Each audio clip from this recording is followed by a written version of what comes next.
கர்த்தராகிய இயேசு கிறிஸ்துவின் விலையேறப்பட்ட பரிசுத்த நாமத்துக்கு மகிமை உண்டாவதாக. எனக்கு அன்பான தேவனுடைய பிள்ளைகள், இந்த நாளிலும் காலை வேளையில் கிருபையாக இந்த 1ஆம் தேதி 5வது மாதம் தேவனை துதிக்கவும் ஸ்தோத்திரிக்கவும் கர்த்தருடைய நாமத்தை மகிமைப்படுத்தவும் கர்த்தர் நம்ம கொடுத்த பெரிதான கிருபைக்காக எல்லாரும் முழங்கால் படியிட்டு நன்றியோடு கர்த்தரை துதித்து ஸ்தோத்திரித்து கர்த்தருடைய நாமத்தை நாம் மகிமைப்படுத்துவோம். ஹல்லேலூயா, ஹல்லேலூயா, ஹல்லேலூயா, ஹல்லேலூயா, ஹல்லேலூயா. கர்த்தாவே, இந்த நல்ல வேளைக்காக நன்றியோடு ஸ்தோத்திரிக்கிறோம், ஸ்தோத்திரிக்கிறோம், ஸ்தோத்திரிக்கிறோம், ஸ்தோத்திரிக்கிறோம், ஸ்தோத்திரிக்கிறோம், ஸ்தோத்திரிக்கிறோம். அப்பா, எங்கள் தகப்பனே, நீ கடந்த 4 மாதங்கள் கிருபையாக எங்களை கண்ணின் மணியை போல் பாதுகாத்தீரே. இயேசுவே, நாங்கள் நன்றியோடு ஸ்தோத்திரிக்கிறோம், ஸ்தோத்திரிக்கிறோம், ஸ்தோத்திரிக்கிறோம், ஸ்தோத்திரிக்கிறோம், ஸ்தோத்திரிக்கிறோம், ஸ்தோத்திரிக்கிறோம். எங்கள் தகப்பனே, உமக்கு ஸ்தோத்திரம், ஸ்தோத்திரம், ஸ்தோத்திரம், ஸ்தோத்திரம், ஸ்தோத்திரம், ஸ்தோத்திரம். அப்பா, இந்த 2024வது வருடம் கர்த்தாவே 4 மாதங்கள் எங்களை கிருபையாக பாதுகாத்து கண்ணின் மணியை போல வழி நடத்தி இந்த 5வது மாதத்திலும் 1ஆம் தேதி காலை வேளையினுடைய சமூகத்தில் எங்களை கூட்டி சேர்த்தீரே. உம்மை நன்றியோடு துதிக்கிறோம், ஸ்தோத்திரிக்கிறோம், ஸ்தோத்திரிக்கிறோம், ஸ்தோத்திரிக்கிறோம், ஸ்தோத்திரிக்கிறோம், ஸ்தோத்திரிக்கிறோம்.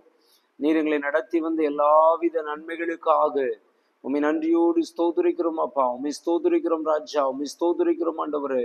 ஹல்லேலூயா. நீர் மகிமை நிறைந்தவர், மகத்துவம் உள்ளவர், நீர் சேனைகளின் தேவனாகி கர்த்தர். கர்த்தாவே, ஸ்தோத்திரிக்கிறோம். நீர் எங்களை பாதுகாக்கிறவர், பராமரிக்கிறவர், வழி நடத்துகிறவர். இம்மட்டு எங்களை வழி நடத்தினீர் ஆண்டவரே. இம்மட்டு எங்களுக்கு உதவி செய்திரே ஏசப்பா. உம்மை நன்றியோடு துதிக்கிறோம், துதிக்கிறோம், துதிக்கிறோம், துதிக்கிறோம், துதிக்கிறோம், துதிக்கிறோம், துதிக்கிறோம், துதிக்கிறோம், துதிக்கிறோம். கர்த்தாவே, நாங்கள் உம்மை துதிக்கிறோம், துதிக்கிறோம், துதிக்கிறோம், துதிக்கிறோம், துதிக்கிறோம், துதிக்கிறோம், துதிக்கிறோம், துதிக்கிறோம். ஹல்லேலூயா. உம்மை ஸ்தோத்திரிக்கிறோம், ஸ்தோத்திரிக்கிறோம், ஸ்தோத்திரிக்கிறோம், ஸ்தோத்திரிக்கிறோம், ஸ்தோத்திரிக்கிறோம், ஸ்தோத்திரிக்கிறோம், ஸ்தோத்திரிக்கிறோம். எல்லாரும் வாயை திறந்து கர்த்தரை ஸ்தோத்திரிப்போம். கர்த்தர் நல்லவர். ஹல்லேலூயா. நன்மைகளினால் நம்மை நிரப்புகிற தேவன். உள்ளத்தின் ஆழத்திலிருந்து கர்த்தர் இம்மட்டுமா இந்த வருடத்தின் 4 மாதங்களை பாதுகாத்து ஆசீர்வதித்து நடத்தி இந்த 5வது மாதத்தை காண கிருபை செய்தாரே.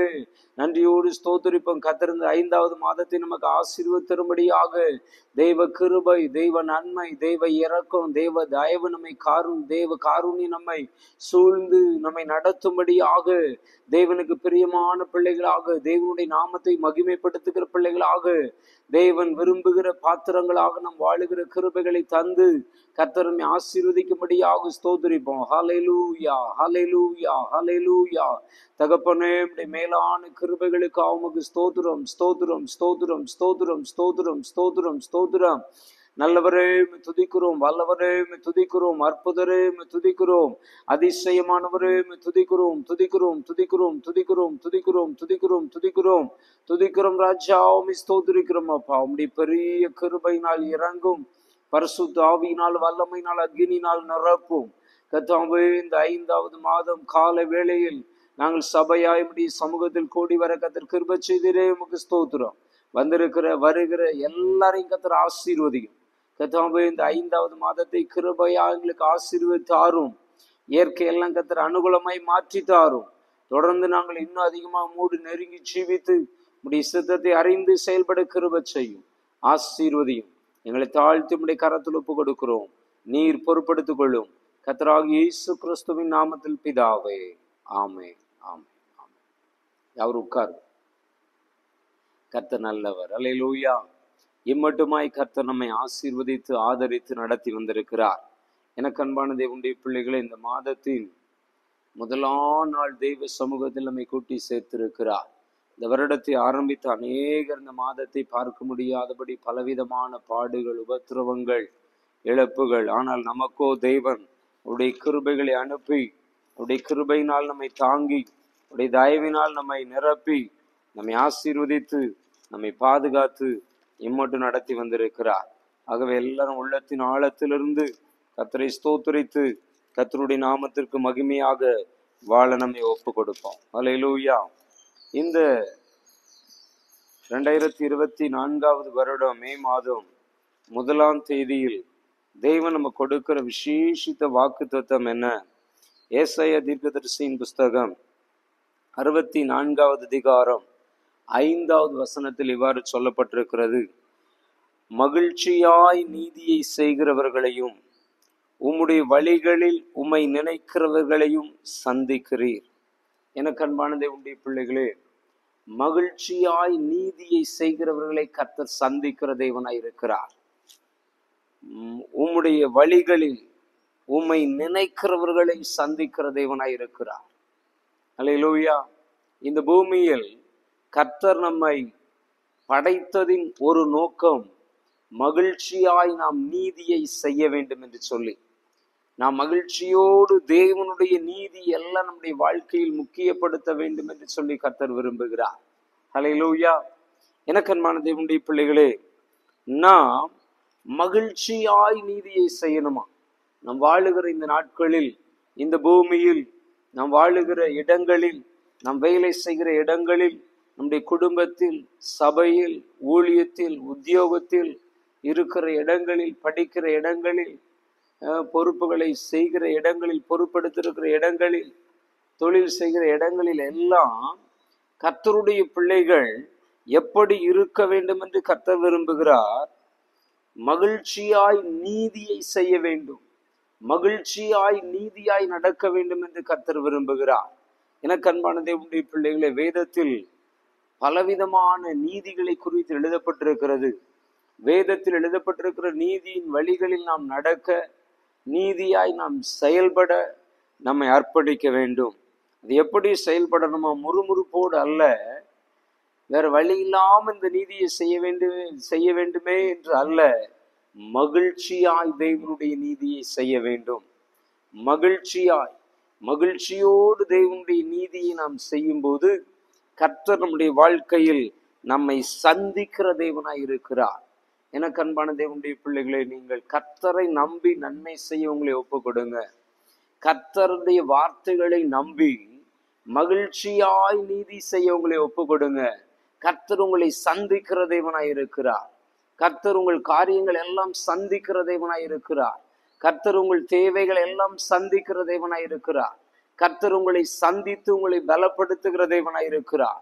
கர்த்தர் உங்களை சந்தித்து உங்களை தைரியப்படுத்துகிற தேவனாய் இருக்கிறார். கர்த்தர் உங்களை சந்தித்து உங்களை திடப்படுத்துகிற தேவனாய் இருக்கிறார். ஆகவே எனக்கு அன்பான தேவனுடைய பிள்ளைகளே, மகிழ்ச்சியாய் நீதி செய்ய நம்மை ஒப்பு கொடுப்போம். நாம் ரட்சிக்கப்பட்டு அபிஷேகம் பெற்று பரிசுத்த ஆவியின் வல்லமையை பெற்று தேவனுடைய வருகையில் பங்கு பெற வேண்டும். தேவன் இந்த பூமிக்கு வரும்போது அவரை சந்திக்க வேண்டும் என்று ஆவல் உள்ளவர்களாய் வாழ்ந்து கொண்டிருக்கிறோம்.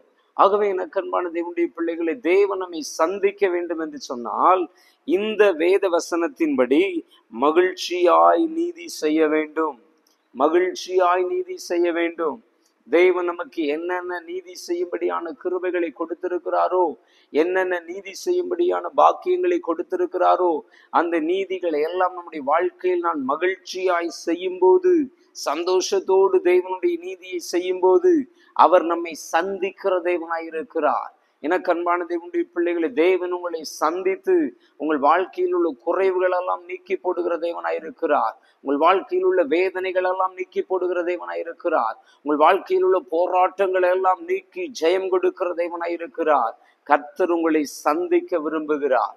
நீங்கள் தேவனை சந்திக்க ஆயத்தப்பட்டு கொண்டிருக்கிறீர்கள். நீங்கள் தேவனை சந்திக்கும்படி விரும்புகிறீர்கள்.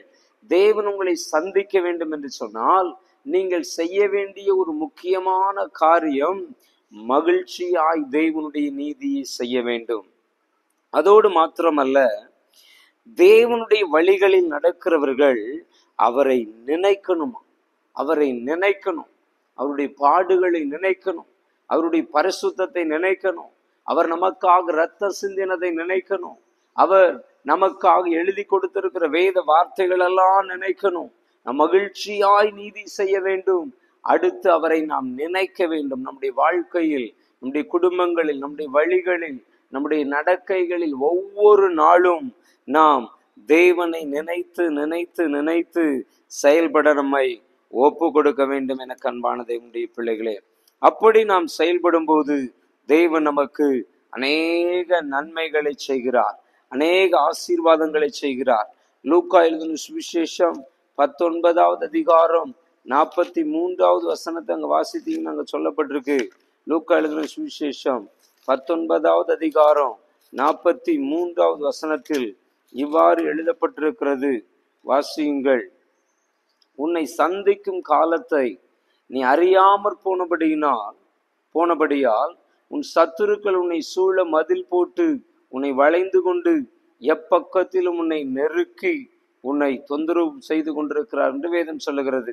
இன்றைக்கு அநேகர் தங்கள் வாழ்க்கையில் நெருக்கப்படுகிறார்கள், அநேகர் உபத்திரவப்படுகிறார்கள். எவ்வளவோ முயன்றும் அவர்களால் அந்த நெருக்கத்திலிருந்து விடுவிக்கப்பட முடியவில்லை. எவ்வளவோ முயற்சி செய்தும் அவர்களால் அந்த நெருக்கங்கள், உபத்திரவங்கள், பலவீனங்கள், வியாதிகள், வேதனைகளிலிருந்து ஒரு விடுதலை பெற முடியவில்லை. காரணம் என்ன? வேதம் சொல்லுகிறது, உன்னை சந்திக்கும் காலத்தை நீ அறியாமற் போனபடியினால், தேவன் உன்னை சந்திக்கிற காலத்தை நீ அறியாமற் போனபடியினால் இப்படிப்பட்ட ஒரு நெருக்கம். எனக்கு அன்பான தேவனுடைய பிள்ளைகளை, நீ தேவனை சந்திக்கும்படி ஆயத்தப்பட வேண்டும் என்று கர்த்தர் விரும்புகிறார். ஒவ்வொரு நாளும் கர்த்தரை சந்தித்து செயல்பட வேண்டும் என்று விரும்புகிறார். ஒவ்வொரு நாளும் உங்களை தேவன் சந்திக்க விரும்புகிறார்.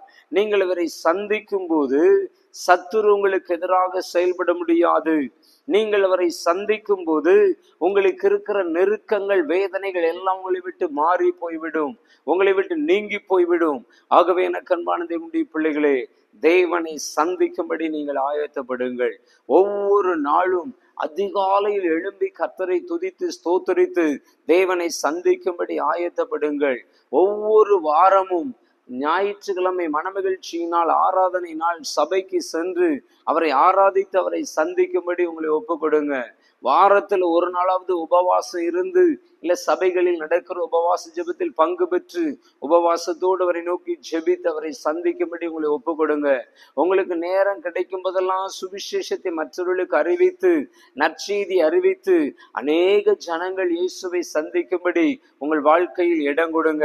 கர்த்தர் உங்கள் வாழ்க்கையில் இருக்கிற எல்லா நெருக்கங்களை நீக்கி போட்டு, உங்கள் வாழ்க்கையில் இருக்கிற எல்லா உபத்திரவங்களை நீக்கி போட்டு, உங்கள் வாழ்க்கையில் ஒரு பெரிய வெற்றியை கொடுத்து உங்களை ஆசீர்வதிக்கிற தேவனாய் இருக்கிறார். ஆமோஸ் தீர்க்கதரிசியின் புஸ்தகத்தில் இவ்வாறு சொல்லப்பட்டிருக்கிறது. ஆமோஸ் தீர்க்கதரிசியின் புஸ்தகம் 4வது அதிகாரத்துல 12வது வசனத்தை வாசித்தோம்னா இவ்வாறு சொல்லப்பட்டிருக்கிறது. வாசிப்போம். ஆமோஸ் 4:12. ஆகையால் இஸ்ரவேலே, இந்த பிரகாரமாக உனக்கு செய்வேன். இஸ்ரவேலே, நான் இப்படி உனக்கு செய்ய போகிறபடியினால் உன் தேவனை சந்திக்கும்படி ஆயத்தப்படு. தேவனை சந்திக்கிறவர்களுக்கு அவர் இந்த பிரகாரமாக ஆசீர்வாதங்களை கொடுப்பேன் என்று சொல்லுகிறார். தேவனை சந்திக்க ஆயத்தப்படுகிறவர்களுக்கு நான் இப்படிப்பட்ட நன்மைகளை கொடுப்பேன் என்று சொல்லுகிறார். தேவனை சந்திக்கும்படி ஆயத்தப்படுகிறவர்களுக்கு என்னென்ன நன்மைகளை செய்வார் கர்த்தர் 13வது வசனத்தில் சொல்லப்பட்டிருக்கிறது. அவர் பர்வதங்களை உருவாக்கினவரும், காற்றை சிருஷ்டித்தவரும், மனுஷனுடைய நினைவுகள் என்னதென்று அவனுக்கு வெளிப்படுத்துகிறவரும், விடியற் காலத்தை அந்தகாரமாக்குகிறவரும், பூமியினுடைய உயர்ந்த ஸ்தானங்களின் மேல் உலாவுகிறவருமாய் இருக்கிறார். சேனைகளின் தேவனாகிய கர்த்தர் என்பது அவருடைய நாமம். எனக்கு அன்பான தேவனுடைய பிள்ளைகளே, நீங்கள் தேவனை சந்திக்கும்படி ஆயத்தப்படும் போது தேவன் பர்வதங்களை உருவாக்குறது போல உங்களை தேவனுக்கு பிரியமான ஒரு பாத்திரங்களாக உருவாக்குகிறார். தேவனுடைய சித்தத்தை அறிந்து கொள்ளுகிற ஒரு பாத்திரங்களாக உங்களை உருவாக்குகிறார். தேவனுடைய நாமத்தை மகிமைப்படுத்துகிற ஒரு கருவியாக உங்களை உருவாக்குகிறார். உங்களில் காணப்படுகிற எல்லா மனுஷிக காரியங்களை உங்களை விட்டு நீக்கி போட்டு ஒரு தெய்வீக சுவாபத்தை உங்களுக்குள்ளே உருவாக்குகிறார். ஒரு தெய்வீக குணலட்சணத்தை உங்களுக்குள்ளே உருவாக்குகிற தேவனாய் இருக்கிறார். உங்களில் காணப்படுகிற எல்லா தேவனுக்கு பிரியமில்லாத மாம்சீகமான உலகத்துக்குரிய காரியங்களெல்லாம் உங்களை விட்டு நீக்கி போட்டு தேவனுக்கு பிரியமான தேவனுடைய நாமத்தை மகிமைப்படுத்துகிற, தேவனுடைய ராஜ்யத்தை கட்டுகிற, தேவனுடைய வருகைக்கு ஆயத்தப்படுகிற, தேவனை சந்திக்கிற கிருபைகளை பெற்றுக்கொள்ளுகிற ஒரு கருவியாக கர்த்தர் உங்களை உருவாக்க விரும்புகிறார். உங்களுடைய நினைவுகள், எண்ணங்கள் எல்லாம் அவர் அறிந்து அவைகளை வெளிப்படுத்தி தேவனுக்கு பிரியமில்லாத நினைவுகள், எண்ணங்களை உங்களை விட்டு அகற்றி தேவனுக்கு பிரியமான எண்ணங்கள், நினைவுகளை உங்களுக்கு கொடுத்து உங்களை ஆசீர்வதிக்க விரும்புகிற தேவனாய் இருக்கிறார். அல்லேலூயா. எனக்கு அன்பான தேவனுடைய பிள்ளைகளை, ஆகவே நீங்கள் தேவனை சந்திக்க உங்களை ஒப்புக் கொடுங்க. ஏசாயா தீர்க்கதரிசியின் புஸ்தகம் 64வது அதிகாரம் 4வது வசனத்தில் இவ்வாறு சொல்லப்பட்டிருக்கிறது. தேவனே, உமக்கு காத்திருக்கிறவர்களுக்கு நீர் செய்பவைகளை நீரே அல்லாமல் உலக தோற்றம் முதற்கொண்டு ஒருவரும் கேட்டதில்லை, செவியால் உணர்ந்ததும் இல்லை, அவைகளை கண்டதும் இல்லை என்று சொல்லப்பட்டிருக்கிறது. நீங்கள் தேவனை சந்திக்க பிரயாசப்படும் போது, தேவ சமூகத்தில் காத்திருக்கும் போது, தேவன் உங்களுக்கு செய்கிற காரியங்கள் அநேகமாயிருக்கிறது. தேவன் உங்களுக்கு செய்கிற காரியத்தை எந்த மனிதனாலும் அறிந்து கொள்ள முடியாது. அது உலக தோற்றத்திற்கு முன்பதாக ஒருவரும் கேட்டதும் இல்லை, செவியால் உணர்ந்ததும் இல்லை, அவைகளை கண்டதும் இல்லை. வித்தியாசமான ஒரு காரியங்களை செய்து உங்களை ஆசீர்வதிக்கிற தேவனாய் இருக்கிறார். எனக்கு அன்பான தேவனுடைய பிள்ளைகளே, உங்கள் வாழ்க்கையில் தேவனை சந்திக்கும்படி உங்களை ஒப்பு கொடுங்க. தேவ சமூகத்தில் காத்திருந்து வேதத்தை வாசிக்க தியானிக்க உங்களை ஒப்பு கொடுங்க. தேவ சமூகத்தில் காத்திருந்து ஜெபிக்க உங்களை ஒப்பு கொடுங்க. கர்த்தர் உங்கள் வாழ்க்கையில் உலக தோற்றம் முதல் இதுவரைக்கும் செய்யாத அதிசயமான காரியங்களை செய்கிற தேவனாய் இருக்கிறார். ஆச்சரியமான காரியங்களை செய்கிற தேவனாய் இருக்கிறார். நன்மையான காரியங்களை செய்கிற தேவனாய் இருக்கிறார். அதிசயமான காரியங்களை செய்கிற தேவனாய் இருக்கிறார். எனக்கு அன்பான தேவனுடைய பிள்ளைகளே, உங்கள் வாழ்க்கையில் தேவன் அப்படிப்பட்ட காரியங்களை செய்து உங்களை ஆசீர்வதிக்கிற தேவனாய் இருக்கிறார். ஆகவே எனக்கு அன்பான தேவனுடைய பிள்ளைகளே, நீங்கள் தேவனை சந்திக்கும்படி ஆயத்தப்படுங்கள். தேவ சமூகத்தில் காத்திருக்க உங்களை ஒப்பு கொடுங்க. 1 கொரிந்தியரின் புஸ்தகம் 2வது அதிகாரம் 9வது வசனத்திலே இவ்வாறு சொல்லப்பட்டிருக்கிறது. 1 கொரிந்தியரின் புஸ்தகம் 2வது அதிகாரம் 9வது வசனத்துல எழுதியிருக்கிறபடி, தேவன் தம்மில் அன்பு கூறுவர்களுக்கு ஆயத்தம் பண்ணினவைகளை கண் காணவும் இல்லை, காது கேட்கவும் இல்லை, அவைகள் மனுஷனுடைய இருதயத்தில் தோன்றவும் இல்லை. எனக்கு அன்பான தேவனுடைய பிள்ளைகளை, தேவனுடைய காரியங்களை, தேவனை சந்திக்கும்படி நாம் ஆயத்தப்பட வேண்டும். அடுத்து தேவனுக்கு காத்திருக்க வேண்டும். இங்க தேவனிடத்தில் அன்பு கூற வேண்டும்.